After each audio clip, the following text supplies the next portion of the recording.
ការដែលស្រឡាញ់គេម្នាក់ឯងវាពិតជាមិនងាយស្រួលទេហត់đóណាមនុស្សដែលគេស្រឡាញ់យើង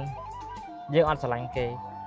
យើងបែរទៅជាស្រឡាញ់មនុស្សម្នាក់ដែលអត់ស្រឡាញ់យើងទៅវិញធុញណាពេលខ្លះយើងគ្រាន់តែជាមនុស្សម្នាក់ដែលត្រឹមជាកង់សកូរបស់គេមកពេលតែប៉ុណ្ណោះមិនដែរឈឺហ៎ហើយមានពេលខ្លះទៀតគេសេតរឿងស្នេហាគេខលមកយើងគេនិយាយមួយយើងខំលងគេពេញមួយយប់ព្រលឹមឡើងគេអេស្តូរីមកសង្សារគេធ្វើមិនដឹងអូលេងហើយបើជ្រុលជាគ្មានថ្ងៃមកស្រឡាញ់ខ្ញុំទេចាំបាច់អីផ្ដោតក្តីសង្ឃឹមមកខ្ញុំធ្វើអីដឹងអត់ថាខ្ញុំវាឈឺចាប់ឈឺយ៉ាងនឹងឲ្យអត់ងាប់ទៀត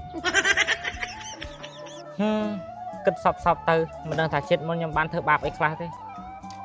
កើតមកជាតិនេះស្រឡាញ់ប៉ះចំទៅសង្សារគេរហូតងោអានេះដូចអញដែរខ្ញុំមានរឿងមួយចង់ផ្ដាំអ្នកនរគ្នារដូវកាលនេះជារដូវកាលតរ៉េនតែបងអ្នកនរគ្នាអត់មានលុយទិញតរ៉េនទេញ៉ាំស្វាយ